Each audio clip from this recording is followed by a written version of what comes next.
Adik-adik, adik-adik, adik-adik, apa kabar semua? Luar biasa, saya bisa.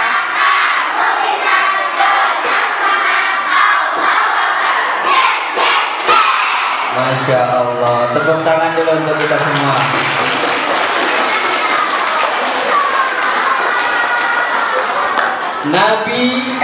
Nabi kita, Nabi Muhammad mengajarkan kita untuk menebarkan salam.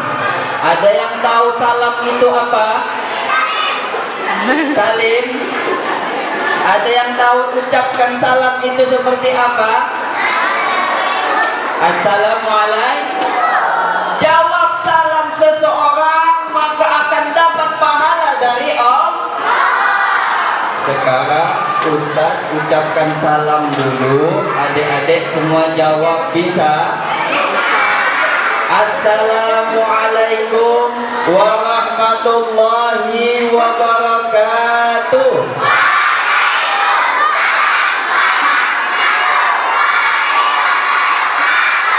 Masya Allah. Yang di sini nilai salamnya 80. Yang di sini nilai salamnya 85. Yang di sini nilai salamnya 70. Ayo, yang sebelah sini jangan mau kalah, harus lebih tinggi nilainya. Siap? Adik-adik sebelah sini siap? Assalamualaikum warahmatullahi wabarakatuh.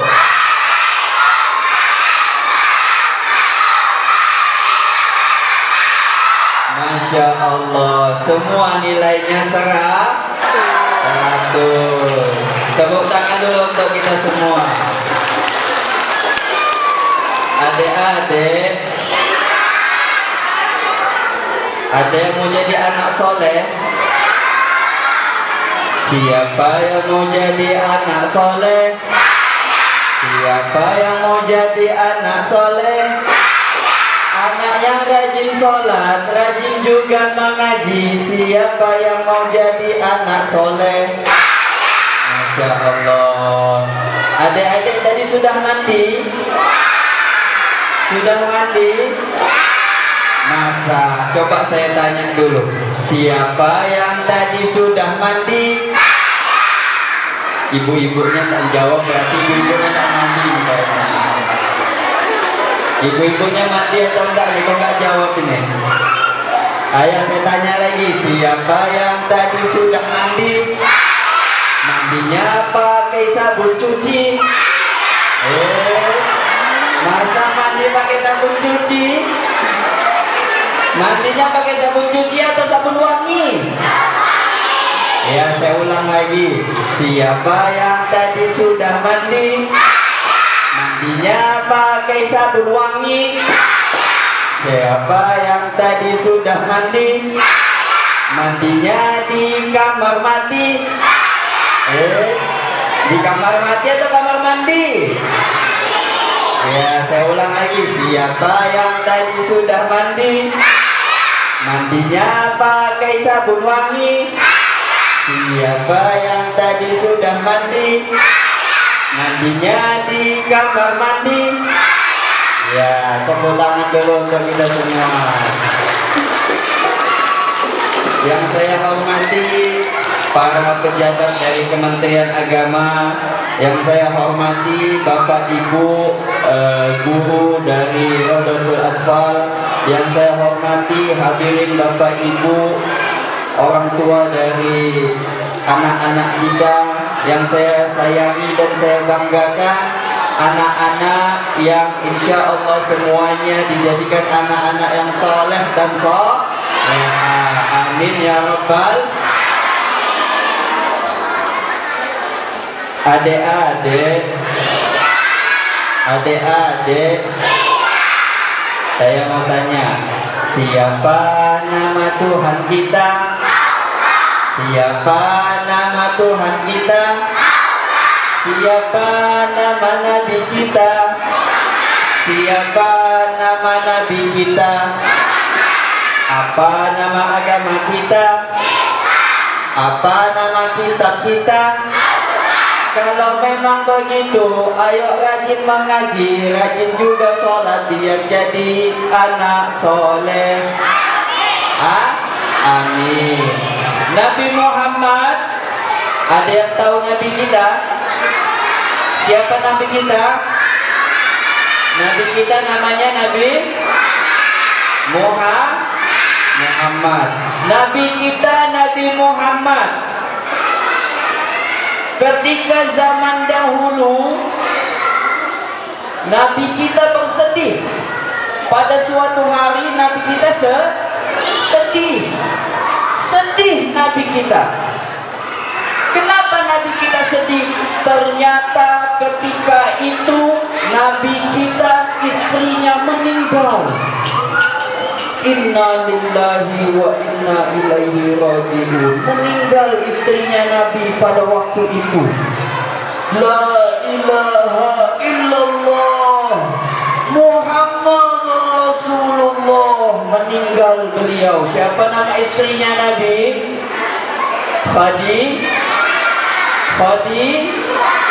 Khadijah. Nama istri Nabi Khadijah. Sayyidah Khadijah istri Nabi meninggal. Nabi bersedih. Sedih Nabi. Tidak lama meninggal juga pamannya Nabi. Siapa nama pamannya Nabi? Abu Talib. Khadijah istri setia.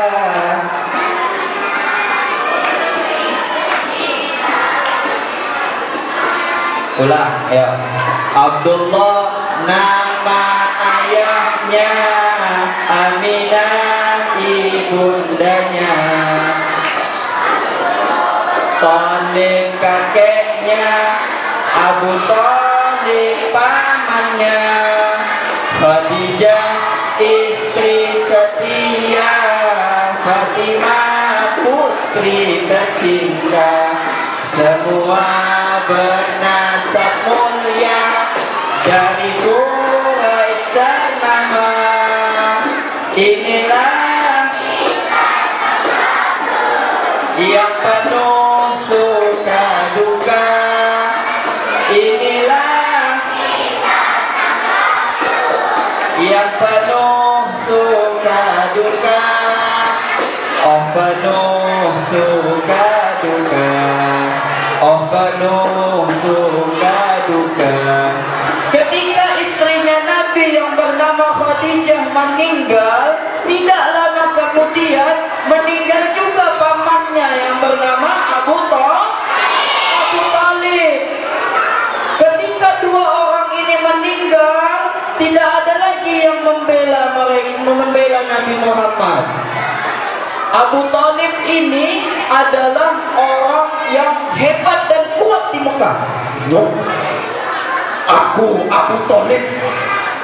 Abu Talib ini disegani di kota Mekah. Tidak ada yang berani mengganggu Nabi Muhammad kalau ada pamannya Abu Talib.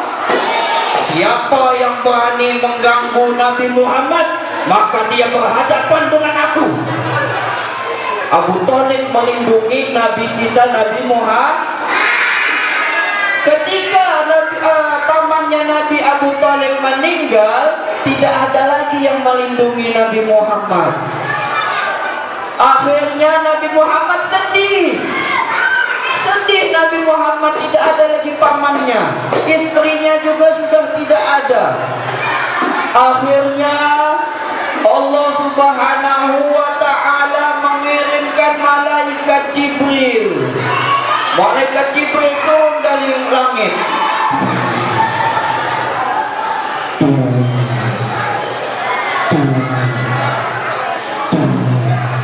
Sampai malaikat Jibril ke bumi bertemu dengan Nabi Muhammad. Apa kata malaikat Jibril? Ya Muhammad, wahai Nabi Muhammad, aku diperintahkan oleh Allah untuk membawamu. Nabi Muhammad kaget. Malaikat Jibril, engkau mau bawa aku kemana? Aku tidak tahu. Kemudian kata malaikat Jibril, aku diperintahkan Allah untuk membawamu dari Mekah menuju Masjidil Aqsa. Akhirnya Nabi kita dibawa oleh malaikat Jibril berangkat dari kota Mekah menuju Masjidil Aqsa. Pakai apa? Pakai burak. Nama kendaraannya kendaraan burak. Burak itu bahasa Arab barkun, artinya kilat. Jadi kendaraannya laju seperti kilat. Syok. Nabi Muhammad sama malaikat Jibril jalan dari kota Mekah menuju Masjidil Aqsa, naik burak, laju buraknya seperti kilat. Dalam waktu beberapa detik saja Muhammad dan malaikat Jibril sampai di Masjidil Aqsa. Adik-adik, ada yang tahu di mana Masjidil Aqsa? Di Palestina, bukan di Tanjung Iya. Masjidil Aqsa letaknya di Palestina. Dari kota Mekah menuju Palestina, Nabi Muhammad dan malaikat Jibril berjalan menaiki burak secepat kilat. Setelah sampai di sana, Nabi Muhammad sholat dulu. Sholat Nabi Muhammad bersama para nabi-nabi yang lain, dari Nabi Adam sampai terakhir Nabi Muhammad. Semuanya sholat di Masjidil Aqsa. Setelah itu baru Nabi Muhammad dinaikkan dari Masjidil Aqsa ke langit, terbang ke langit bersama malaikat Jibril. Sampai di langit ke-7, apa kata malaikat Jibril? Wahai Nabi Muhammad, aku mengantarmu sampai di sini saja. Engkau lanjutkan perjalananmu menuju bertemu dengan Allah. Kenapa begitu wahai malaikat Jibril? Kata Nabi Muhammad, aku diperintahkan Allah seperti itu, hanya sampai di langit ke-7 saja. Akhirnya Allah berangkat sendiri dari langit ke-7 menuju bertemu dengan Allah Subhanahu wa ta'ala. Kemudian ketika bertemu dengan Allah, apa kata Allah kepada Nabi Muhammad? Assalamu alayka ayyuhan nabiyyu wa rahmatullahi wa barakatuh. Keselamatan kepadamu wahai Nabi, dan keberkahan kepadamu wahai Nabi, kata Allah kepada Nabi Muhammad. Kemudian Allah memberikan hadiah. Apa hadiahnya? Ada yang tahu apa hadiah yang diberikan Allah kepada Nabi Muhammad? Sholat 5 waktu atau 7 waktu? Berapa jumlah sholat? 5 waktu. Yang pertama sholat apa? Subuh. Yang kedua sholat zuhur. Kemudian sholat maghrib. Kemudian sholat isya. Ada 5 sholat. Ya, adik-adik. Kemudian Nabi turun, diperintahkan sholat untuk umat-umatnya semua, untuk kita semua.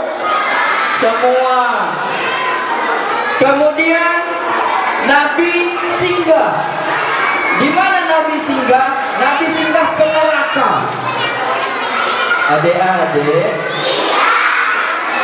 Ada yang mau masuk neraka? Tidak, ya. Nabi singgah ke neraka. Nabi lihat ada manusia di dalam neraka, di atasnya ada batu. Manusia di atasnya ada batu, kemudian batunya jatuh, menimpa sama manusia tersebut.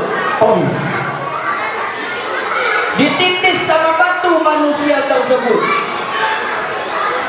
Sudah ditindis, kembali lagi batunya. Kemudian ditindis lagi. Begitu terus terulang-ulang. Ditindis terus sama batu manusia tersebut. Lalu Nabi Muhammad bertanya sama malaikat Jibril, wahai malaikat, kenapa manusia itu kok dia ditindis-tindis batu?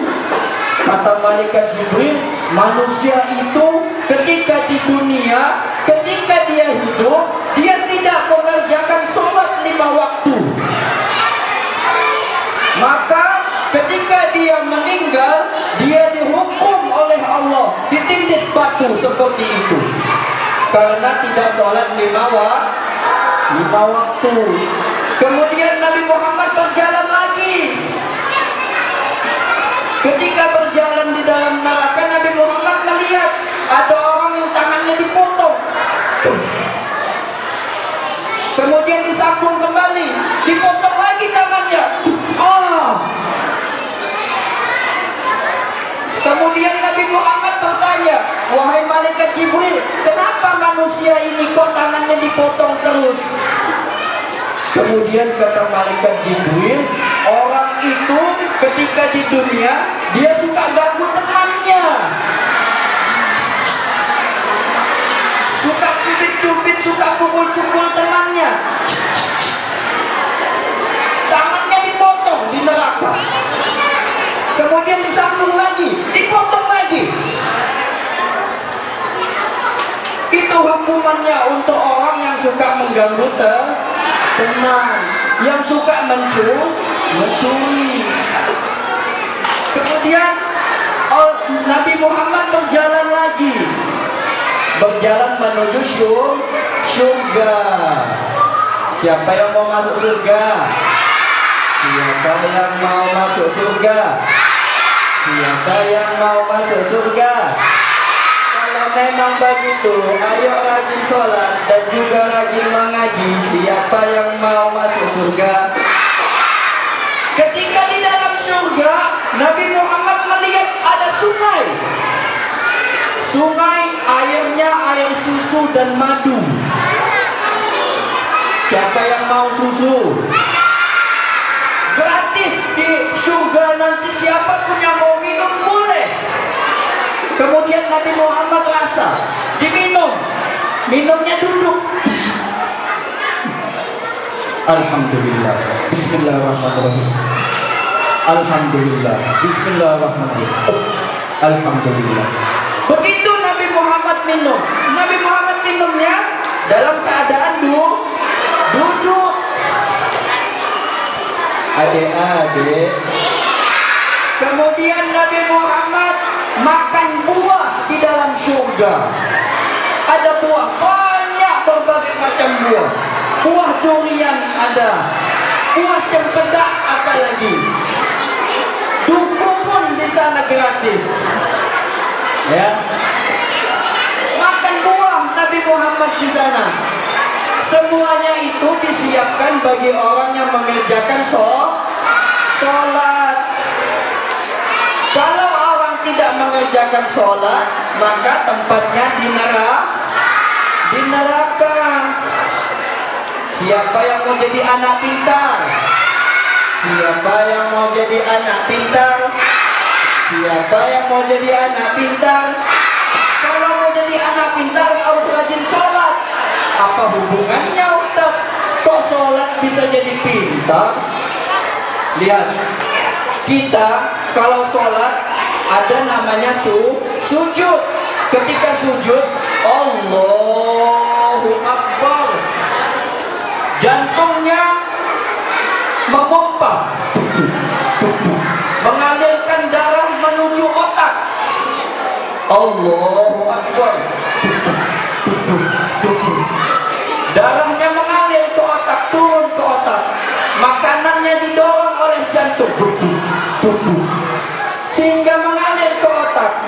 Makanya orang yang rajin sholat banyak sujudnya, jadi pintar. Ada juga orang yang detak jantungnya cepat, ya, itu kayaknya orang yang lagi ditagih hutang. Kita doakan semoga yang di sini tidak punya hutang. Mau jadi pintar harus rajin sholat.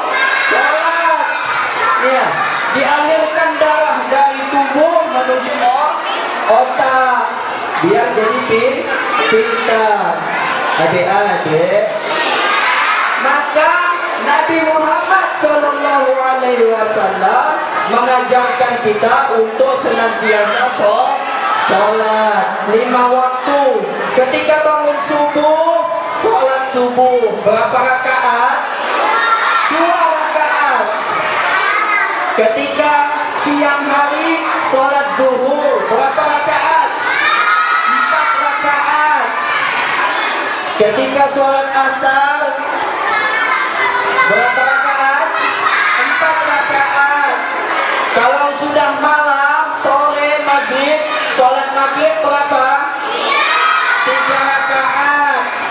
Kemudian lanjut lagi sholat isya berapa rakaat? 4 rakaat. Semuanya berapa rakaat? 17 rakaat sehari semalam kita sholat. Bisa sholat? Ya, adik-adik. Sekarang kepada ibu-ibu sekalian, Nabi Muhammad SAW memberikan kita pelajaran bahwasannya sholat ini mengajarkan kita untuk jujur. Kenapa jujur? Kita diperintahkan sholat subuh 2 rakaat, kita kerjakan 2 rakaat. Kita diperintahkan sholat zuhur 4 rakaat, kita harus kerjakan 4 rakaat. Tidak bisa kita kerjakan 3 rakaat, apalagi 2 rakaat. Betul atau tidak? Kemudian sholat ini mengajarkan kita untuk disiplin. Bagaimana sholat itu mempunyai waktu. Subuh waktunya dari terbit dari fajar sampai terbitnya matahari. Kemudian zuhur waktunya jam 12 lewat, asar waktunya. Ini mengajarkan kita disiplin dalam sholat. Begitu juga dalam kehidupan sehari-hari, hendaknya kita harus disiplin. Kemudian sholat mengajarkan kita tawadu, rendah diri, tidak sombong. Kenapa demikian? Bisa kita lihat ketika kita sujud. Pertama saya mau tanya, di dalam tubuh kita ini, apa anggota tubuh yang paling mulia? Kepala. Kita anggap kepala kita ini paling mulia. Ya. Orang kalau disenggol kepalanya marah. Akan tetapi sholat mengajarkan kita untuk tawadu, rendah diri. Sujud, kita lihat ketika sujud. Sujud tidak. Kepala sama rata dengan lutut. Maaf, bahkan kepala lebih rendah dari pantat. Sujud. Ini sholat mengajarkan kita untuk rendah diri. Kemudian sholat mengajarkan kita juga untuk saling peduli kepada sesama saudara kita, kepada tetangga kita. Kenapa demikian? Coba kita perhatikan ketika Assalamualaikum. Assalamualaikum warahmatullahi. Assalamualaikum warahmatullahi. Lihat kiri kanan. Mengajarkan kita untuk peduli kepada orang yang di kanan dan di kiri kita, tetangga kita, saudara kita, kerabat kita. Ya. Maka sholat ini Rasulullah perintahkan kepada kita sebagai orang tua, muru auladakum sab'a sana. Perintah anak-anak kalian untuk sholat di umur 7 tahun. Perintahkan mereka. Wadribuhum asyrata sana. Pukul mereka ketika mereka umur 10 tahun. Artinya di situ kita harus tegas, lebih tegas lagi kepada anak perihal sholat ini. Adik-adik,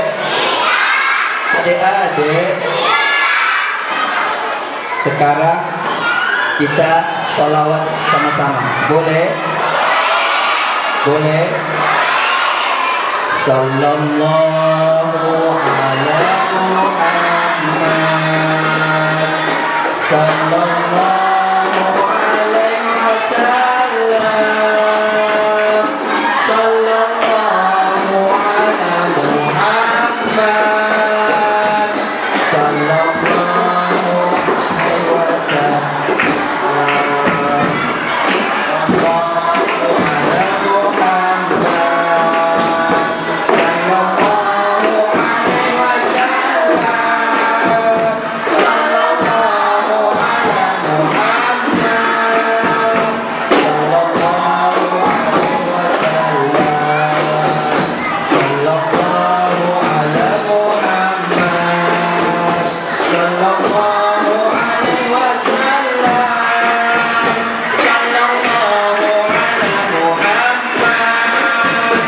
sallallahu ala Muhammad, sallallahu alaihi wasallam. Semua angkat tangannya. Ayo, angkat tangannya berdoa kepada Allah. Ya Allah. Suaranya kurang keras. Ya Allah. Kami siap jadi anak yang soleh dan soleha. Maka berikanlah kami kesehatan dan umur panjang, agar kami taat kepadamu,